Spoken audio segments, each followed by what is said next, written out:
السلام علیکم to every بڈی. بہت مہربانی جی آپ تشریف لائے. یہ ایکچولی پریس کانفرنس میں نے کل کرنی تھی، پھر وہ ڈیولپمنٹ ہو گئی گوجر خان میں، تو عمر ایوب صاحب نے آپ سے بات کرنی تھی، تو میں نے مناسب سمجھا کہ ایک دن آگے ڈال دیں اس کو. کچھ ماضی سے جڑی ہوئی باتیں ہیں، کچھ مستقبل کی باتیں جو آپ سے کرنا چاہتے ہیں. میں نے شعیب شاہین صاحب کو ریکویسٹ کی ہے کہ مجھے کچھ عدلیہ سے منسلک معاملات بھی ہیں جو یہ زیادہ کمپیٹنٹ ہیں، زیادہ بہتر طریقے سے اجاگر کر سکتے ہیں، اور ہمارا جو پی ٹی آئی کا جو اس کے اوپر سٹانس ہے وہ کیا ہے، وہ بہت ضروری ہے. بیکاز اس وقت جو ہے پاکستان کی عدلیہ جو ہے ایک آرگنائزڈ اسالٹ جو ہے ان کے اوپر ہوئی ہوئی ہے. جی پہنچ جائے گی آواز پہنچ نہیں رہی ہے. اچھا شروع ہو جائے گی. آواز میری ہے، گرج تم لے آؤ ادھر آ کے، ذرا ملا لیتے ہیں آواز کو گرج کے ساتھ، تو ٹھیک ہے، پھر گرج دار ہو جائے گی. دیکھیں ریاست کا تصور کیا ہے، ریاست کیا ہوتی ہے، یہ بہت امپورٹنٹ چیز ہے. افراد کا مجموعہ ہوتا ہے جو کہ ادارے تشکیل دیتا ہے. ادارے آئین، قانون اور انصاف کے تقاضوں کے اندر آپریٹ کرتے ہیں جب، تو ریاست کا وجود جو ہے وہ عمل میں آتا ہے، ریاست بنتی ہے. اور یہ بننے کے عمل کو اگر وائلیٹ کیا جائے تو پھر ریاست جو ہے وہ کمزور ہو جاتی ہے. انفارچونیٹلی ریاست قائم رہ سکتی ہے اور مضبوط ہو سکتی ہے صرف انہی حالات میں جب کہ آئین، قانون اور انصاف کے تقاضے جو ہے اس کے اندر رہ کے اس کو آپریٹ کرنے دیا جائے. انفارچونیٹلی آج ہم جس دور سے گزر رہے ہیں، اور خاص کر پچھلے 2 سالوں میں، یہ نہیں کہ اس سے پچھلے 74 سالوں میں آئین کی قدر کی گئی، قانون کی قدر کی گئی، تب بھی آپ کو بہت ساری مثالیں ملیں گی کہ جب کہ ان چیزوں کو وائلیٹ کیا گیا. لیکن خاص کر پچھلے 2 سال میں نہ آئین چھوڑا گیا ہے، نہ قانون کا پاس کیا گیا ہے، اور نہ ہی اخلاقیات جو ہیں وہ بچی ہیں واپس. بلکہ اگر یہ کہا جائے کہ ان تمام چیزوں کا جنازہ نکال دیا گیا ہے تو وہ کوئی غیر نہ ہوگا، کیونکہ ان 2 سالوں میں جو کوشش تھی وہ یہ تھی کہ ریاست کو آئین، قانون اور اخلاقیات کے تقاضوں سے نکال کے شخص واحد کی دکتات کے تابع کیا جائے. اور آج ان 2 سالوں کے بعد ہم جس نہج کے اوپر کھڑے ہیں، وہاں ہر وہ بندہ جو سوچ سکتا ہے، جو سینسٹیو ہے، جو اس ملک سے پیار کرتا ہے، جو اس ملک کے مستقبل سے امید وابستہ رکھنا چاہتا ہے، وہ میرا خیال ہے اسی نتیجے کے اوپر پہنچا ہے کہ آج یہ ریاست جو ہے وہ کسی شخص واحد، ایک شخص واحد کی دکتات کی تابع ہو چکی ہوئی ہے. کچھ دن پہلے 8 مئی کو میرا خیال ہے D G I S P R صاحب نے ایک پریس کانفرنس کی. میں نے اس کا جواب تو دیا تھا، لیکن 1-2 چیزیں تھیں جو کہ رہ گئی تھی. یہ D G I S P R کا جو یہ بھاشن تھا، یہ واز تھا، یہ ایک سیاسی بھاشن اور سیاسی واز تھا جو کسی صورت میں پاکستان کے ایک آئینی ادارے جو اپولیٹیکل ہے، جس کا سیاست سے کوئی عمل دخل نہیں ہے، جن کی جو اوتھ آف آفس ہے وہ بھی اس چیز کی غمازی کرتی ہے کہ وہ سیاست میں عمل دخل نہیں دے سکتے، ان کے پلیٹ فارم سے اس قسم کا جو لیکچر جو ڈیلیور ہونا جو ہے وہ اپنے تئیں، اور شاید اس پوائنٹ کو شعیب شاہین صاحب بعد میں اس کے اوپر فردر روشنی ڈال سکیں، لیکن میری ناچیز رائے میں یہ اپنے تئیں پاکستان کے آئین اور قانون کی وائلیشن تھی، بلیٹنٹ وائلیشن تھی. ایک سیاسی بیان آئی ایس پی آر کے پلیٹ فارم سے، وہ ایک قانون اور آئین کی جو تھی وہ وائلیشن تھی. یہ ایسا بیان نہیں آنا چاہیے تھا، خاص کر جب کہ ایک پولیٹیکل پارٹی کو، پاکستان تحریک انصاف کو شروع سے آخر تک نشانہ بنایا گیا اور ان کو ایک انتشاری گروہ کے نام سے تشبیہ دی گئی. اور اس کے اگلے دن جو ہے وہ بڑے الیبریٹ طریقے سے ایک یوم سیاہ منایا گیا، اور وہ یوم سیاہ جو تھا اس میں بھی سارا دن جو ہے وہ پاکستان تحریک انصاف کو ٹارگٹ کیا گیا، پاکستان تحریک انصاف کے لیڈر عمران خان کو ٹارگٹ کیا گیا، ورکرز کو ٹارگٹ کیا گیا۔ جو ہم نے جو پروٹیسٹ کال دی ہوئی تھی پرامن احتجاج کی، وہاں لوگوں کے گھروں کے اوپر حملے کیے گئے، لوگوں کو پکڑا گیا، چار دیواری کا تقدس پامال کیا گیا۔ یہ خاص کر پنجاب کی بات کر رہا ہوں، اور کسی ہنڈرنس کے بغیر تو یہ فورس کر رہے ہیں کہ یہ وہ پولیس فورس بن گئی ہے جو کہ ایک ٹیررسٹ آؤٹ فٹ کے طور کے اوپر جانی جا رہی ہے، اور یہ ان کا رویہ جو ہے وہ میرا خیال ہے کہ ان کے ساتھ ساروں نے وہی سلوک کرنا ہے جو کہ وہ ٹرانسجینڈر کراؤڈ جو ہے نا وہ کر رہا ہے، اور جو آزاد کشمیر میں ان کے ساتھ ہو رہا ہے وہ آپ کے سامنے ہے، سارا کچھ ہے۔ تو میرا خیال ہے حالات کو یہ زبردستی اس طرح پش کر رہے ہیں کہ یہ سبھی لوگ جو ہیں ان کے ساتھ ویسا ہی برتاؤ کریں گے۔ یوم سیاہ کی معرفت سے دوستو، میں یہ ملک کی تاریخ جو ہے نا وہ ایسے بہت سارے انسیڈنٹ سے رقم ہے جو اصل حقیقت میں یوم سیاہ کے طور کے اوپر منائے جانے چاہیے۔ 4 مارشل لاز لگے ان 76 سالوں میں، اور باقی عرصہ جو تھا وہ ڈی فیکٹو مارشل لاز جو ہے، جیسا کہ آج تک ایک ڈی فیکٹو مارشل لا ہے پاکستان میں، اس کے طور کے اوپر جانا جاتا ہے۔ 58 سے 69 تک پہلا مارشل لا لگا، 69 سے 71 تک دوسرا مارشل لا لگا، اور اسی عرصے میں پاکستان 2 لخت ہوا۔ کیا کسی ملک کی تاریخ میں ملک کے 2 لخت ہونے سے زیادہ سیاہ رات ہو سکتی ہے کوئی؟ ہم سے معافی مانگنے والوں نے کبھی قوم سے اس کے بارے میں معافی مانگی کہ کیا وہ وجوہات تھی جس کی وجہ سے ملک 2 لخت ہوا؟ کیوں ایک سیاسی لیڈر جو کہ ایبسولوٹ میجورٹی تھی جس کے پاس، اس کو اقتدار انتقال کرنے کی بجائے فوج نے چڑھائی کی پاکستان کے اس صوبے کے اوپر جو کہ پاکستان کے آدھے سے زیادہ تھا۔ 56% of Pakistan was former East Pakistan, now Bangla Desh. کیا آج تک کسی نے اس کے اوپر قوم سے معافی مانگی ہے؟ اس یوم سیاہ کے اوپر جو پاکستان تحریک انصاف سے معافی مانگنے کے تقاضا کر رہے ہیں؟ کیا ضیاء الحق کے دور کی معافی مانگی ہے کسی نے قوم سے؟ یا پرویز مشرف کے دور کی معافی مانگی ہے قوم سے کسی نے؟ جو ہم سے معافی مانگنے کا تقاضا کر رہے ہیں۔ اور بھی بہت سارے انسیڈنٹس ہیں جو کہ انسان جب بات کرتا ہے تو وہ خون کے آنسو ہوتا ہے کہ ہم کس طرف اس ملک کو دھکیل رہے ہیں، کس طرف لے کے جا رہے ہیں۔ یہ جو یوم سیاہ ہے سارے، ان کے بارے میں کچھ کمیشنز بھی بنے تھے، آج بھی کمیشن بنانے کی بات ہو رہی ہے۔ حمود الرحمان کمیشن بنا تھا، وہ پڑھنے کے لائق ہے، ہمیں بھی، مجھے کہیں سے کاپی ملی تھی، وہ پڑھی۔ اس ملک میں وہ رپورٹ پبلش نہیں ہونے دی گئی، پبلک نہیں ہونے دی گئی۔ کیا اس کے کانٹینٹس کو پڑھ کے وہ لوگ جو رسپانسبل تھے ان اٹراسٹیز کے وہ قوم سے معافی مانگیں گے؟ چلے، اٹس 50 years ٹو لیٹ، لیکن آج بھی وقت ہے کہ قوم سے معافی مانگے ملک کو 2 لخت کرنے کے لیے۔ ایبٹ آباد کمیشن کی رپورٹ آئی تھی، کہاں ہے وہ رپورٹ؟ کیوں اس کو پبلک نہیں کیا گیا؟ کیوں اس کے مندرجات کے اوپر امپلیمنٹ نہیں کیا گیا؟ کیوں وہ پالیسی ریویژنز نہیں کیے گئے جو کہ اس میں ریکمنڈیشنز کے طور کے اوپر سامنے آئے تھے؟ ایک کمیشن آف انکوائری بنا تھا انفورسڈ ڈس اپیئرنسز کے اوپر، اس کی رپورٹ بھی آئی ہوئی ہے، کہاں ہے وہ رپورٹ؟ کس نے چھپائی ہوئی ہے؟ کیا اس کے اوپر معافی مانگی گئی قوم سے؟ اور ایک عامی پبلک اسکول میں ایک گھناؤنی ٹریجڈی ہوئی تھی،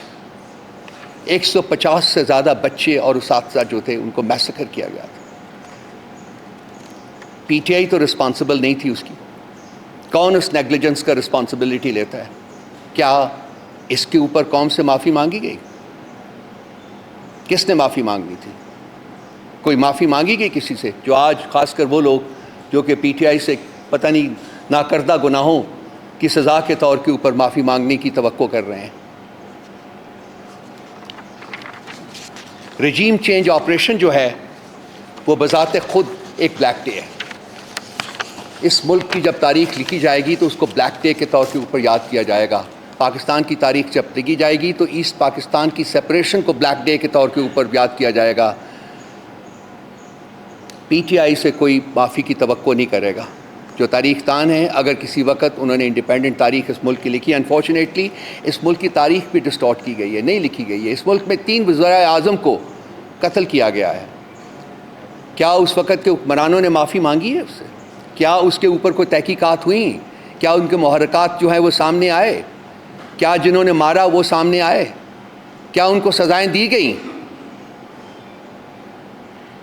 یہ وہ سوالات ہیں جو کہ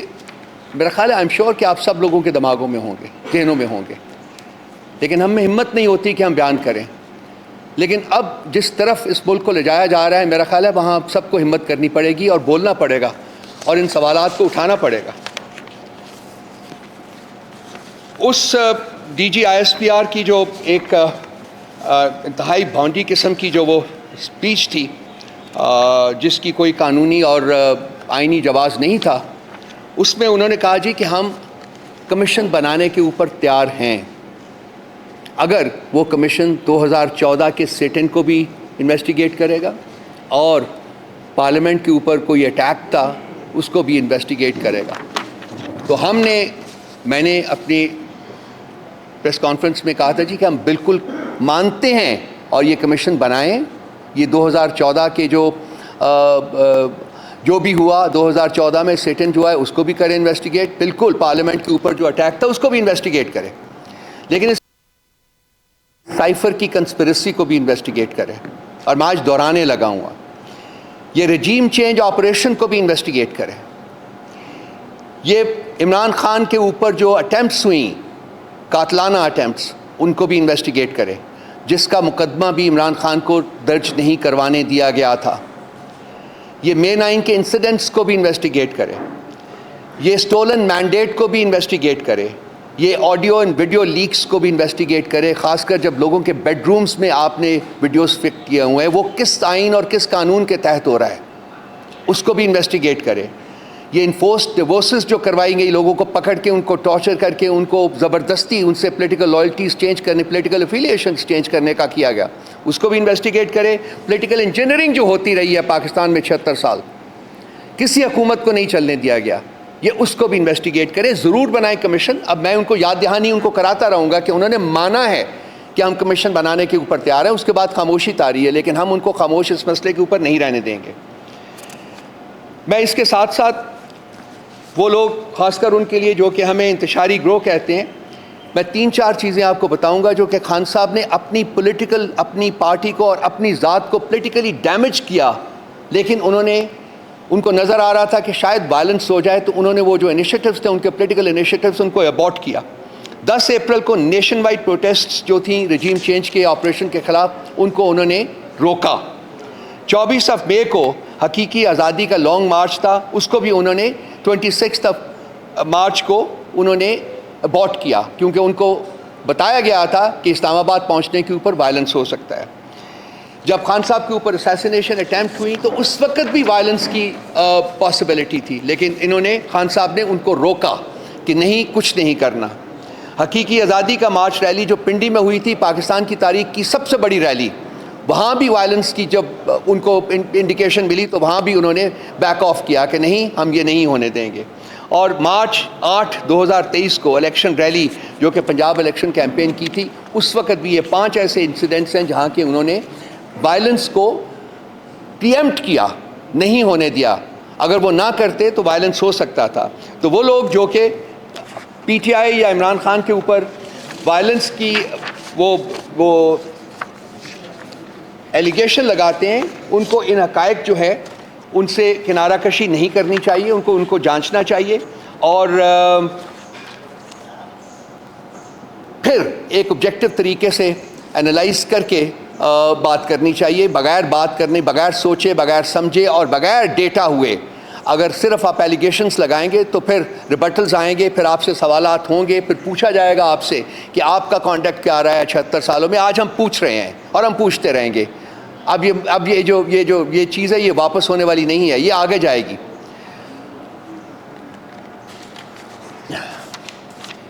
پاکستان، اگر آپ ان ساری چیزوں کو اکٹھا کریں، یکجا کریں، تو میری ایک ادنیٰ رائے میں پاکستان اس وقت ایک حالت جنگ میں ہے، اور یہ جنگ جو ہے وہ کسی بیرونی طاقت نے پاکستان کے اوپر مسلط نہیں کی، بلکہ یہ جو آپ کے انٹرنل فیکٹرز ہیں، انٹرنل جو موٹیویشنز ہیں، وہ ان کی وجہ سے آج پاکستان کو ایک حالت جنگ میں دھکیلا گیا ہے، تاکہ ایز آئی آلویز سے شخص واحد جو ہے اس کے تابع کیا جائے ریاست کو، اور وہ شخص واحد ہی اس کو اپنی پسند کی ڈگر کے اوپر ڈالے ریاست کو اور اس طرف لے کے جائے۔ لیکن آج جو لیول آف اویکننگ ہے پاکستان میں، اس کو اگر سامنے رکھا جائے تو یہ ہو نہیں سکتا۔ لیکن ریسنٹلی پنجاب میں اور آزاد کشمیر میں اور کپل آف ادر پلیسز جہاں انسیڈنٹس آئے ہیں، ہوئے ہیں، اگر آپ ان انسیڈنٹس کو، وائلنٹ انسیڈنٹس کو سامنے رکھیں گے تو آپ ایک نقشہ کھینچ سکتے ہیں اپنے ذہنوں میں کہ ملک جو ہے وہ کس طرف بڑھ رہا ہے۔ اس وقت ملک جو ہے وہ امن کی طرف نہیں بڑھ رہا۔ اور یہ بھی آپ دیکھیے، آج IMF کی رپورٹ جو آئی ہے، اس میں جو سٹیٹمنٹ آئی ہے، اس میں انہوں نے بڑے کلیئر انداز میں نشاندہی کی ہے کہ پاکستان کی پولیٹیکل انسٹیبلٹی جو ہے وہ ایک بہت بڑا ڈی اسٹیبلائزنگ فیکٹر ہے۔ دیٹ مینس کہ یہ الٹیمیٹلی ان کے فیصلے کے اوپر بھی امپیکٹ کرے گا۔ ہمارے کچھ انتہائی برادرانہ اور دوست ممالک کے دوست جو پاکستان آ رہے تھے، وہ وہاں بھی ان کے وزٹ کو بھی ڈیلے کیا گیا ہے۔ یہ ڈیلے انہوں نے خود کیا ہے، ہم نے نہیں کیا، انہوں نے کیا، لیکن وہ بھی آبویسلی کو وجوہات ہوں گی جس کی وجہ سے اس وزٹ کو ڈیلے کیا گیا ہے، اور پاکستان کی جو پولیٹیکل انسٹیبلٹی ہے اس ملک میں، وہ ان میں سے سب سے امپورٹنٹ وجہ ہے جو ہمیں نظر آتی ہے۔ تو ان چیزوں کو اگر سب چیزوں کو سامنے رکھے تو اس وقت اس ملک کو جو حالت جنگ میں ہے، میں کہتا ہوں کہ حالت جنگ میں ہے، اس کو وہ اس کے زخموں کو مزید کھرچنے کی ضرورت نہیں ہے، بلکہ ان زخموں کے اوپر مرہم رکھنے کی جو ہے اس کو ایک شدت سے ضرورت محسوس کی جا رہی ہے، اور اس کے لیے یہ جو جنگ کا سما بنایا گیا ہے اس کو ختم کرنا پڑے گا۔ اور یہ جنگ کا سما صرف اور صرف اس صورت میں ختم ہو سکتا ہے جب کہ پاکستان کو دوبارہ آئین، قانون اور انصاف کے راستے کے اوپر چلنے دیا جائے، اور یہ اس صورت میں ممکن ہوگا جب کہ شخص واحد جو ہے وہ اپنی جو ایک امبیشن ہے اس کی کہ وہ اس ریاست کو اپنے تابع دیکھنا چاہتا ہے، وہ اس کو کنٹرول کرے، اور جو اس ملک کے جو افراد ہیں، اس ملک کے جو ادارے ہیں، ان کو آزاد کرے تاکہ وہ ملک کو آگے لے جا سکیں۔ میں آخر میں کچھ دو چار باتیں اور کروں گا، لیکن میری جو اس وقت خواہش ہے اور میں چاہوں گا کہ اس کو آپ ضرور براڈ کاسٹ کریں، وہ یہ ہے کہ یہ ملک جو ہے اس وقت اس کو ہیلنگ ٹچ چاہیے، اور اس کے زخموں کے اوپر مزید نمک پاشی نہیں ہونی چاہیے، کیونکہ یہ ملک بہت کمزور ہو چکا ہوا ہے، یہ بہت انفیبلڈ ملک ہے اس وقت، یہ ملک اکنامک کیپٹو ہے اس وقت۔ جو دنیا میں $1 بلین کے لیے یہ اپنا کشکول لے کے بیٹھے ہیں، اپنے دوست ممالک کے اور انٹرنیشنل انسٹیٹیوشنز کے دروں کے اوپر بیٹھے ہوئے صرف بھیک مانگ رہے ہیں، اور اس وقت کوئی پاکستان کو بھیک بھی دینے کے لیے تیار نہیں ہے۔ اس حالت کے اوپر کس نے پہنچایا ہے اس ملک کو 2 سال میں؟ کیوں پہنچایا ہے؟ کیا ان کے مقاصد ہیں؟ لیفٹیننٹ جنرل طارق خان نے ابھی ایک آرٹیکل لکھا ہے، آپ کی نظر سے گزرا ہوگا، وہ انہوں نے بالکل کلیم کیا ہے with data and other factors کہ Pakistan is being push towards denuclearisation. That means کہ جی آپ کے جو نیوکلیئر ایسٹس ہیں ان کو کمپرومائز کرنا پڑے گا۔ آپ اپنے ملک کے ایسٹس تو بیچ رہے ہیں، ہر ایسٹ اس وقت جو ہے وہ اپ فار سیل ہے، ہر ایسٹ، تاکہ آپ $1, $2, $3 بلین اور اکٹھے کر کے ملک کو اور 2, 4, 6 مہینے کے لیے چلا سکیں۔ لیکن یہ ملک نہیں چلے گا ایسے، یہ نہیں چل سکتا ایسے۔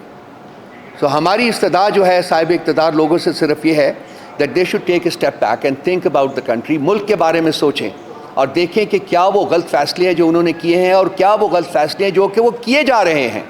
اور ہر گزرنے والا دن جو ہے وہ فردر پرپیچویٹ کر رہے ہیں ان فیصلوں کو۔ یہ پرپیچویشن کا پروسیس اگر جاری رہا تو ملک جو ہے وہ کھوکھلا تو ہو چکا ہوا ہے، وہ خدا نہ کرے وہ بالکل جو ہے وہ ڈس فنکشنل ہو جائے گا، اور وہ سٹیج ہوگی جب کہ آپ کے پاس کچھ جو ہے نہیں رہے گا بیچنے کو، کچھ نہیں رہے گا گروی رکھنے کو، اور پھر جیسا کہ جنرل طارق خان نے لکھا ہے شاید یہ ڈی نیوکلرائزیشن کی طرف جائے، اور شاید اور بھی بہت کچھ آپ کو کرنا پڑے۔ سو ایک پوٹنٹ ذہن کا تقاضا یہ ہے کہ آپ اس سٹیج کے اوپر پہنچنے سے پہلے ری تھنک کریں اور سوچیں کہ کیا وہ فیکٹرز ہیں جنہوں نے ہمیں یہاں پہنچایا ہے، اور کس طریقے سے ان فیکٹرز کو ریورس کیا جا سکتا ہے تاکہ ملک آئین، قانون اور انصاف کے جو تقاضے ہیں ان کے مطابق فنکشن ہو سکے۔ میں ریکویسٹ کروں گا اپنے دوست کہ وہ آج جو اسالٹ ہو رہا ہے جوڈیشری کے اوپر اس سلسلے میں آپ کو آگاہ کریں. And then I will take another couple of minutes and talk to you. Sir. بسم اللہ الرحمن الرحیم. رؤوف صاحب نے بہت اچھے طریقے سے پورا سیاسی جو منظرنامہ ہے آج تک کا اس کا احاطہ کیا اور آپ کو رائز کیا. آج جو سب سے زیادہ زیر بحث ہے وہ ہے D G I S P R کی اسٹیٹمنٹ. اس کا بہترین طریقے سے میں سمجھتا ہوں عمران خان صاحب کے ساتھ جب میری ملاقات ہوئی ویری نیکسٹ ڈے انہوں نے رؤوف صاحب کی بڑی تعریف کی, انہوں نے بڑے بہترین طریقے سے اس کا جواب آپ کو دے دیا تھا. لیکن بات یہ ہے کہ مجھے یہ بتائیں, یہ ہماری فوج ہے, عمران خان کی فیملی, بلکہ انہوں نے مجھے خود کہا میکسیمم یا فوج میں ہیں یا بیوروکریسی میں ہیں. ہم ان سے محبت کرتے ہیں, وہ ہمارے ملک کی خاطر جانیں دیتے ہیں. مگر سوال یہ پیدا ہوتا ہے کہ پالیسی کون بناتا ہے اور وہ فیصلے ریورس کون کرتا ہے. ملک کی عوام کے خلاف فیصلے وہ ایک شخص کرتا ہے, اور نہ وہ ریفرینڈم کے ذریعے اقتدار میں آیا ہے یا پاور میں آیا ہے, نہ وہ الیکشن کے ذریعے آیا ہے. اگر شخص واحد نے اس ملک کو جنگل بنا دینا ہے اور جنگل کا قانون نافذ کر دینا ہے اور آئین کی پامالی کرنی ہے, اور وہ D G I S P R صاحب اٹھ کے وہ سٹیٹمنٹس دیں گے جو سیاسی ہوگی, تو سیاست میں مداخلت یہ آئین کی خلاف ورزی صرف نہیں, یہ آئین شکنی کے مترادف ہے, اور آئین شکن کی سزا آپ کے سامنے ہے. یہ الگ بات ہے کہ پرویز مشرف کے خلاف فیصلہ آنے کے باوجود, اس کے خلاف اپیل ڈسمس ہونے کے باوجود, آج اگر جسٹس سیٹھ وقار کو دیکھا جائے تو اس کی سٹیٹمنٹ آج بھی فیلڈ میں ہے, جس نے کہا تھا کہ ان کی قبر سے بھی ان کو نکال کے ایک سمبولک سزا پھانسی کی دی جائے تاکہ آئندہ کے لیے مارشل لاء کے راستے بند ہو جائیں, کیونکہ یہی آئین کا تقاضا ہے اور یہی ملک کے قانون کا تقاضا ہے. دیکھیں, کسی بھی تہذیب یافتہ ملک اور جمہوری ملک میں پرامن عوامی انقلاب کا طریقہ صرف یہ ہوتا ہے, وہ ہے ووٹ کی پرچی. ووٹ کی پرچی آپ نے دیکھ لی 8 فروری کو پبلک نکلی. یہ الگ بات ہے, رؤوف صاحب نے آپ کو بتا دیا, نامینیشن فارم چھینے گئے, ہمارے 90% جو ٹاپ لیڈرشپ تھی ان سب کے کاغذات نامزدگی ریجیکٹ ہوئے, بشمول میرے, آپ گواہ ہیں. میں آپ میڈیا کے دوستوں کو ساتھ لے کر گیا ان کرپٹ بیوروکریٹس کے پاس جو ریٹرننگ آفیسرز بنائے گئے تھے چیف جسٹس آف پاکستان نے, جن کے خلاف ہم نے پٹیشن فائل کی تو ہمارے ہی خلاف الٹا کانٹمپٹ پروسیڈنگ شروع کر دی گئی. میں آپ کے میڈیا کے دوستوں کو لے کر گیا, لاسٹ ڈے تھا, میں نے کہا جی تینوں حلقے اسلام آباد کے 46, 47, 48 میں نے کاغذات جمع کرائے تھے. میں نے کہا کوئی آبجیکشن ہے تو مجھے بتا دیں, میں اس کو فلفل کروں. تینوں 47, 46, 48 کے ریٹرننگ آفیسر نے کہا کہ آپ وہ آدمی ہیں جس کے خلاف کوئی آبجیکشن نہیں ہے, اور آپ گواہ ہو اس بات کے رات 12 بجے کس طریقے سے میرے کاغذات بھی ریجیکٹ کر دیے گئے. لیکن اس بات کو ہم آگے چلتے ہیں, بلے کا نشان چھین لیا, اور نہ صرف بلے کا نشان چھینا, اس کے ساتھ میرے سمیت ہمارے ورکرز کے خلاف ایف آئی آریں کٹیں. یہ میری کانسٹیٹوئنسی ہے جہاں ہم بیٹھے ہوئے ہیں. آپ کے تقریباً 100% میڈیا ہاؤسز وہ ہیں جو میری کانسٹیٹوئنسی میں آتے ہیں, اور یہ ریڈ زون کا سارا ایریا اور 70% دیہات بھی. میں دعوے سے کہتا ہوں, آپ بتا دیں, آپ سارے دوست گواہ ہو اس بات کے, کون سے پولنگ اسٹیشن میں گئے اور جہاں سے میں ہارا ہوں, یا وہ کٹ پتلی جیتا ہو. لیکن ہم ہار گئے,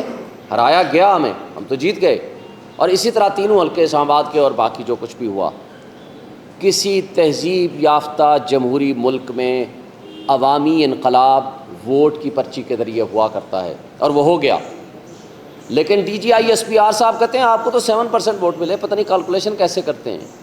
اگر یہ آپ کے میتھمیٹکس کا حل ہے, اگر یہ آپ کی انٹیلیجنس رپورٹس ہیں جس کے آپ سربراہی کرتے ہیں, تو میرا خیال ہے کہ یہ انٹیلیجنس ایجنسیز کو بند کر دیں. اس کی جگہ پہ رؤوف حسن صاحب یا جو آپ دوست بیٹھے ہوئے ہیں ان کی ٹیم بنا دیں, آپ کو پراپر زیادہ بہتر انٹیلیجنس دے دیں گے. اگر آپ کی یہ انٹیلیجنس رپورٹس ہے کہ ہم نے 77% یا پتہ نہیں کتنے % ووٹ لیے، بھائی آپ کے نمائندے اگر ریٹرننگ آفیسرز کے پاس بیٹھ کے جو کچھ وہ کر رہے تھے آپ سب جانتے ہو، پورے میڈیا ہاؤسز نے میرا رزلٹ دیا اور بہت سارے ہماری 180 سیٹیں کے رزلٹ بھی دیا، وہ ای ایم سی کا ریکارڈ آج بھی وہ ہمیں نہیں دے رہے کورٹ کے آرڈر کے باوجود۔ وہاں سے جو رزلٹ جاتا تھا پریزائڈنگ آفیسرز کا، الیکشن کمیشن میڈیا ہاؤسز میں دے رہا تھا، وہاں سے ہم جیت رہے تھے۔ رات کے 12 بجے وہ چیف الیکشن کمشنر جو سہولت کاری کرتا ہے مسلم لیگ نون کی اور لندن ایگریمنٹ کی، وہ رات کو 12 بجے کہیں چلا جاتا ہے۔ یہ بھی آپ نے ہمیں بتایا، ہم تو نہیں تھے وہاں موجود۔ اس لیے میں کہتا ہوں آپ کی انٹیلیجنس بہت اسٹرانگ ہے۔ وہ کسی مخصوص جگہ پہ جاتے ہیں اور جب 3 گھنٹے بعد واپس آتے ہیں تو رزلٹ پہلے رک جاتا ہے اور اس کے بعد چینج ہونا شروع ہو جاتا ہے۔ میں آج بھی سوال کرتا ہوں کہ آپ اس کے بارے میں بتائیں، آپ کہاں گئے تھے اور کیوں آپ نے ان ریزلٹس کو چینج کیا یا کرایا؟ اور اسٹیبلشمنٹ کے وہ صحافی جو اپنے آپ کو اسٹیبلشمنٹ کے قریب ترین سمجھتے ہیں، آپ ان کی اوور آل اسیسمنٹ پبلک میں یا ٹی وی میں بیٹھ کے لے لیں، یا آپ خود ان سے انفرادی طور پر پوچھ لیں کہ کیا رزلٹ تھا۔ مجھے ایک میرے دوست نے، میں بتائے بغیر، کیونکہ جس طرح صحافیوں کو یہ حق حاصل ہے کہ وہ اپنا سورس نہ بتائیں، لہٰذا میں اپنے ایک دوست صحافی، مشہور جرنلسٹ اور اینکر پرسن کی بات بتانا چاہتا ہوں نام لیے بغیر۔ اس نے کہا جی میں جب گیا مجھے کہا گیا سب روک دیں،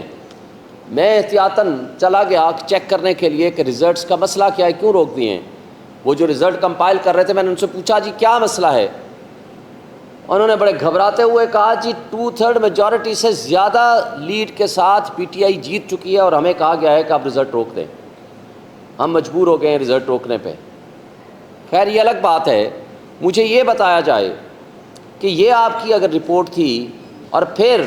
خان صاحب نے بھی اس کے بارے میں اس دن ہمیں بتایا 7 تاریخ کو جب ہماری ملاقات ہوئی، آپ کہتے ہو کہ جی آپ بنا دیں کمیشن، ضرور بنائیں، کس نے منع کیا آپ کو؟ خان صاحب نے کہا کہ میں بالکل پیش ہونے کے لیے تیار ہوں 2014 کا، لیکن ساتھ انہوں نے یہ بھی کہا کہ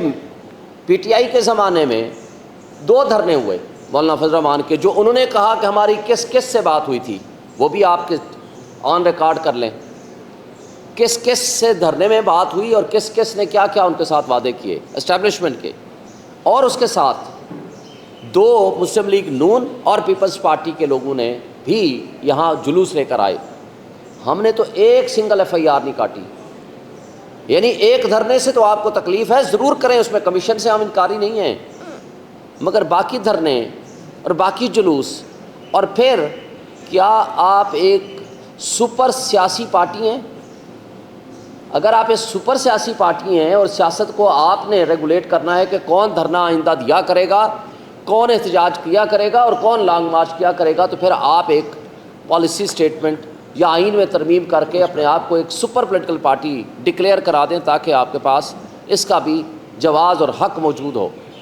مجھے روف بھائی دیکھ رہے ہیں، اس کا مطلب ہے کہ وہ مجھے کہنا چاہتے ہیں میں مختصر کروں، اس لیے میں اب اپنی بات کو صرف ٹو دی پوائنٹ بات کروں گا۔ اب میں آگے چلنا چاہتا ہوں کہ اس وقت سب سے پہلا مطالبہ میں chief justice Lahore high court سے کروں گا کہ آپ کے لاہور کے وکلاء کے مسائل کو حل کرنا آپ کی سب سے پہلی اور بنیادی ذمہ داری ہے اور آپ حل کریں، لیکن ان چیزوں کو ایگریویٹ کرنے میں وہاں کی وہ کٹ پتلی حکومت، وہ ڈاکو رانی کے ذریعے جو یہ چاہتے ہیں کہ وکیلوں اور جوڈیشری کے درمیان اختلافات پیدا ہوں، تو اس حوالے سے میں وکلاء نمائندوں سے بھی ریکویسٹ کروں گا کہ آپ فوکسڈ رہیں تاکہ جسٹس سسٹم کے اوپر جو کچھ اٹیک ہماری انٹیلیجنس ایجنسیز کر رہی ہیں اور جس انداز سے انٹیلیجنس ایجنسیز کا رول آ چکا ہے آپ کے سامنے، جو اسلام آباد ہائی کورٹ کے معزز 6 جج صاحبان نے لکھ کے دیا، اس کے پیرا نمبر پہلے میں لکھا ہوا ہے، پہلے پیرے میں، کہ عمران خان کے خلاف فیصلہ لینے کے لیے پریشر ڈالا گیا، اور ایک جج کے آپ کو پتہ ہے باقی تفصیلات، کس طرح برادر نسبتی کو اٹھایا گیا، بیڈ رومز میں کیمرے لگائے گئے، کیسے ججز ہاسپٹلائزڈ ہوئے، اور وہ ساری تفصیل آپ کے سامنے آ چکی ہے۔ اور آج ساری ہائی کورٹس اور لوور جوڈیشری یہ لکھ کے دے چکے کہ آج یہ اوپن سیکرٹ ہے کہ انٹیلیجنس ایجنسیز دباؤ ڈالتی ہیں سیاسی کیسز میں تاکہ اپنے مقاصد حاصل کر سکیں اور اپنے جو ان کے مخالف ہیں یعنی پی ٹی آئی ان کے خلاف فیصلے لے سکیں، کیونکہ اور تو پولیٹیکل پارٹیز تو کوئی ان کا مخالف ان کے بقول کوئی نہیں ہے، چونکہ باقیوں کو تو انہوں نے گود لیا ہوا ہے، ان ریجیکٹڈ افراد کو کٹ پتلیوں کی صورت میں ہمارے اوپر مسلط کیا ہوا ہے، ہارنے کے باوجود ان کو فارم 47 کے ذریعے یہاں لا بٹھایا گیا ہے، جس کی تازہ ترین مثال وہ انوار الحق کاکڑ صاحب، وہ لیاقت چٹھا، کمشنر راولپنڈی، وہ نثار چیمہ سابق MNA مسلم لیگ نون، وہ مصطفیٰ MQM کے کامران ٹیسوری، ان سب کی سٹیٹمنٹس کو اگر آپ یکجا کریں گے تو آپ کو سمجھ آ جائے گی کہ جناب یہاں صرف دال میں کچھ کالا نہیں ہے، دال ہی ساری کالی ہو چکی ہے۔ مگر اس سب کچھ کے باوجود صرف ایک شخص کو یہ چیزیں نظر نہیں آتی، وہ ہیں ہمارے چیف جسٹس آف پاکستان۔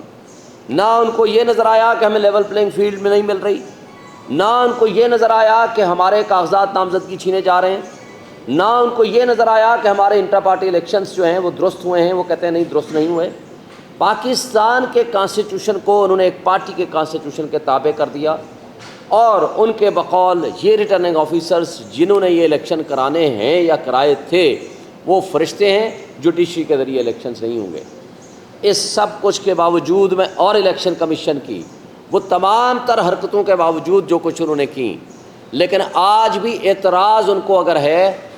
تو پی ٹی آئی کے انٹرا پارٹی الیکشنز کے اوپر ہے، اور جو کردار انہوں نے خود ادا کیا ہے ان الیکشنز میں وہ ان کو ذرا برابر بھی نظر نہیں آ رہا۔ یہ اسی طرح کی بات ہوئی، کمیشنز کے بارے میں بڑی تفصیل کے ساتھ آپ کو بتا دیا، لیکن ایک بات 24 مارچ 1971 کو، یہ ریکارڈ کی بات ہے، یحییٰ خان جاتا ہے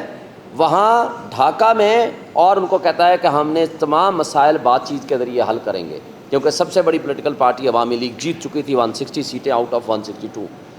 ان کو کہا جی آپ سے بات چیت کے ذریعے حل کریں گے، بیٹھ کے سیٹل کریں گے۔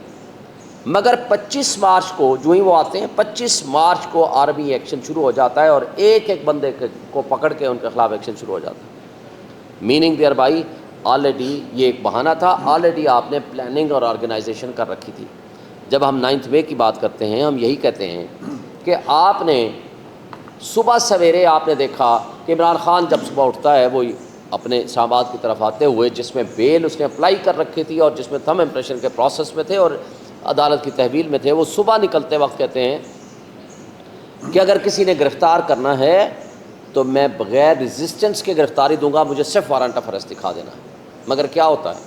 ان کو اٹھایا جاتا ہے، CCTV فوٹیجز وہ سارے چوری کیے جاتے ہیں اور آج تک اسلام آباد ہائی کورٹ کو نہیں ملے، اور اس کے بعد جو کچھ بھی ہو، اور ودن فیو آورس 10,000 ہمارا ورکرز کیسے آپ نے اٹھا لیا، 16 بندے ہمارے شہید کر دیے، کئی پیرالائزڈ ہیں، کئی سینکڑوں زخمی کر دیے، اور پرامن احتجاج لوگ کرنے کے لیے نکلے، اور آپ نے سارے آج سپریم کورٹ اور ہائی کورٹس میں یہ آ چکا ہے، لکھ کے یہ دے چکے ہیں کہ ہمارے CCTV فوٹیجز ان تمام انسٹالیشن سے جی خراب تھے یا غائب ہیں۔ بھئی کس نے غائب کیے ہیں؟ اسلام آباد ہائی کورٹ سے لے کر آپ کے کور کمانڈر ہاؤس تک، اور پھر اس کے بارے میں کوئی کچھ نہیں کہتا۔ وہ یہ کہتے ہیں، خود کہتے ہیں کہ 2 بجے سے لے کر رات کے 8 بجے تک، یہ 1:30 بجے سے بلکہ جلوس نکلتا ہے، جی جا رہا ہے 150-200 بندہ، لیکن کوئی ایک نہ پولیس والا، نہ ان کی اپنی ارینجمنٹ سیکیورٹی، نہ کوئی راستے میں کوئی ان کو روکتا ہے۔ اور وہاں یہ خود بتاتے ہیں کہ جناب کہا جا رہا ہے کہ باہر اندر نہ جائیں، لیکن کیسے ہوا، کیا ہوا، وہ CCTV فوٹیجز غائب کر دی گئی، اور اس کی بہت ساری تفصیلات آپ کے سامنے بھی آ چکی ہیں۔ مگر آپ نے دیکھا کہ پرسوں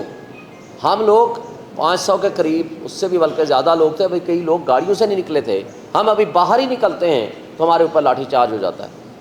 اور ودن 10 منٹس اور ہمیں ڈسپرس کیا جاتا ہے۔ لیکن 150-200 افراد، ان سے 8 گھنٹے میں نہیں ہو سکا کچھ بھی۔ کیا اس آئی جی کو، چلے میں کہتا ہوں وہ ملا ہوا تھا یا نہیں ملا ہوا تھا، کیا آئی جی اسی آئی جی ہے نا جو ڈاکٹر عثمان ابھی بیٹھا ہوا ہے، جو تنخواہ دیتے ہیں، اس کے خلاف نیگلیجنس کا بھی مقدمہ بنا؟ اور اگر نہیں بنا تو یہ بتا دیں کہ آئی جی کہتا ہے کہ مراد راس، اور بہت سارے نام دیتا ہے، 27 کالیں تھیں، سب سے بڑا مجرم ہے، صرف ایک پریس کانفرنس اس کی قیمت ہے، اور وہ ہے آپ ایکوٹل ہو جائے گی، آپ بری و ذمہ ہو جائیں گے ایک پریس کانفرنس کر دیں۔ اسی طرح اندریب عباس اور خدیجہ شاہ ایک گاڑی میں جا رہے ہیں احتجاج کے لیے، لیکن وہ 8 مہینے بعد اس کی ضمانت ہوتی ہے، اور آج تک ہماری باقی خواتین ساری کی ساری جیلوں میں پڑی ہیں، لیکن وہ ایک دن کے لیے جیل نہیں گئی، کیوں؟ کہ پریس کانفرنس ہو گئی۔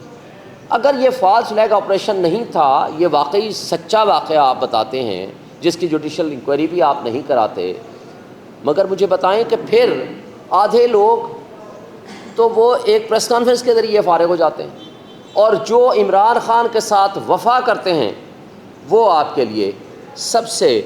آخر میں، اور ابھی تک وہ پابند سلاسل بھی ہیں اور جیلوں میں بھی سڑیں گے۔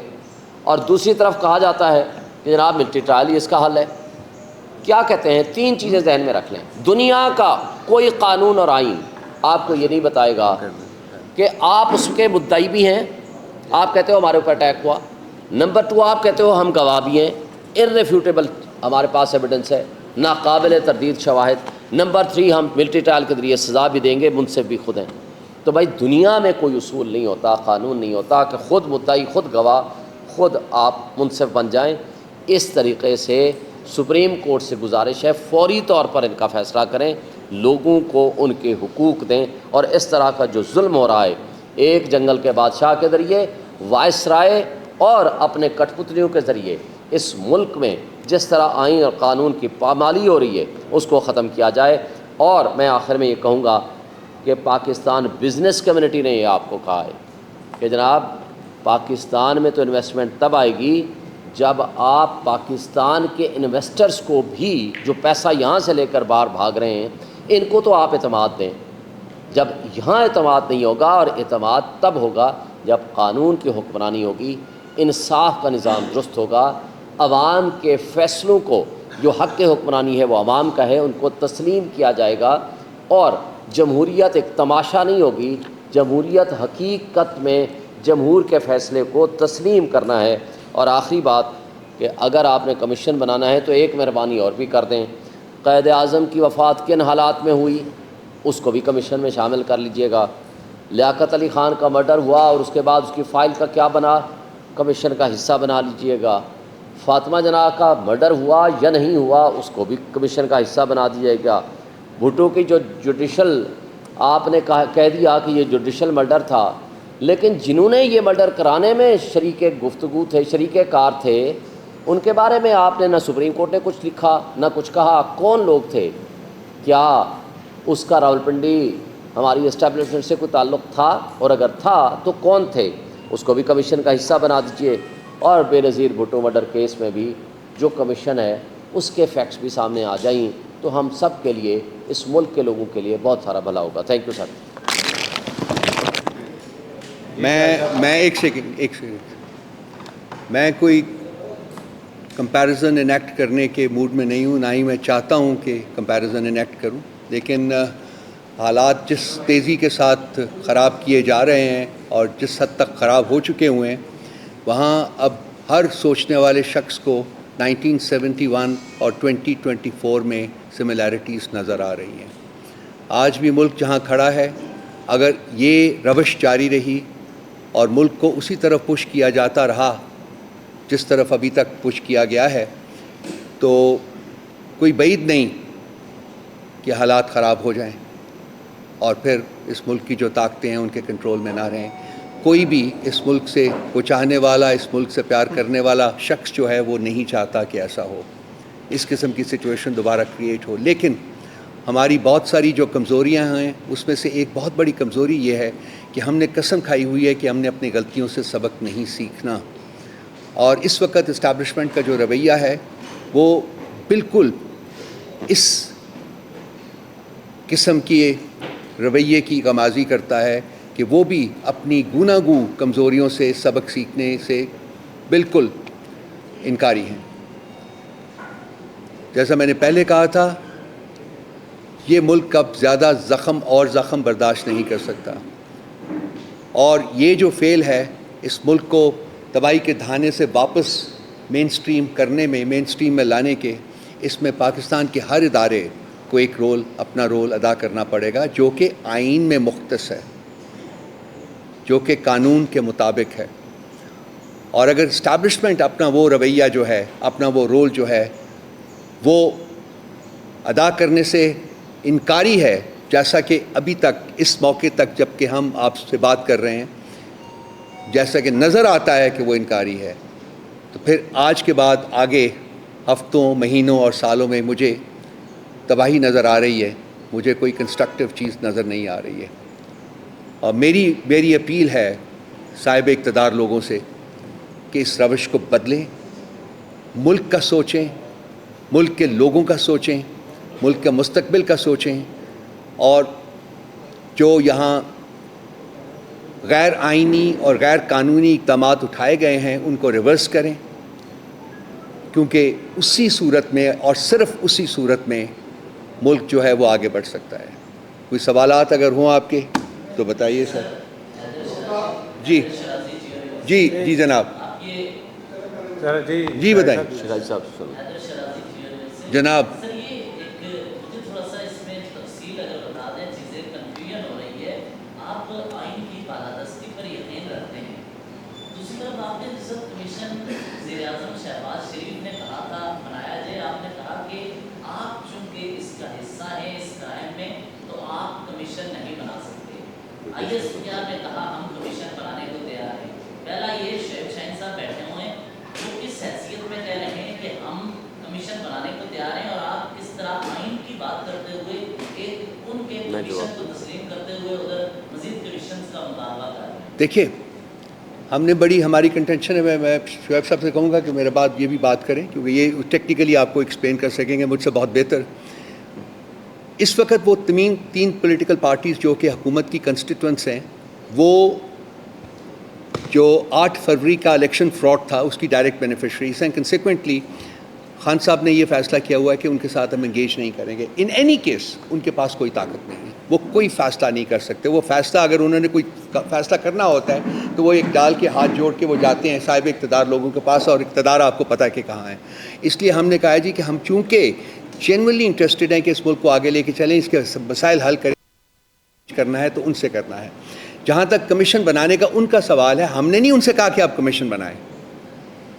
یہ انہوں نے کہا ہے. اگر ان کے پاس کوئی ایسی آئینی اور قانونی طاقت ہے کہ وہ کمیشن بنا سکتے ہیں تو 100 بسم اللہ بنائیے.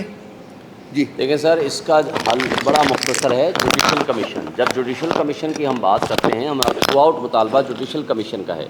جوڈیشل کمیشن کا طریقہ کار یہ ہے کہ جوڈیشل کمیشن یعنی چیف جسٹس آف پاکستان، جس کے اوپر ہمیں بھروسہ نہیں ہے کہ ہمارے اوپر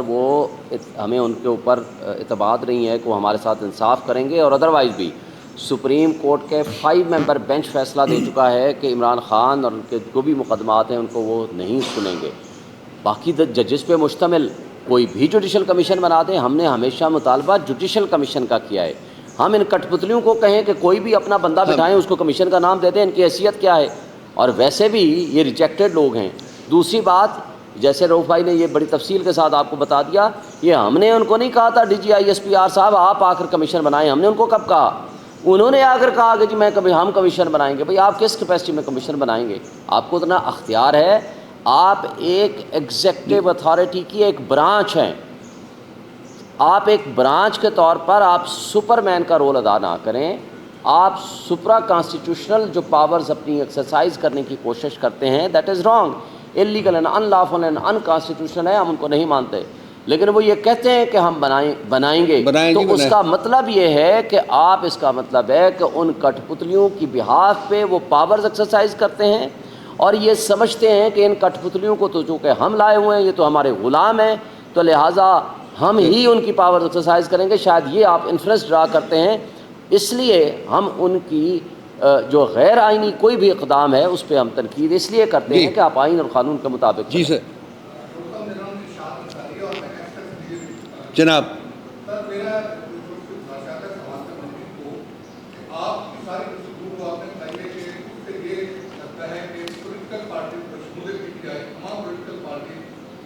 قومی اور بین الاقوامی ایشوز پہ فیصلہ کرنے کی پہلے دانش یا صلاحیت نہیں ہے. دوسرا جن کو آپ لوگ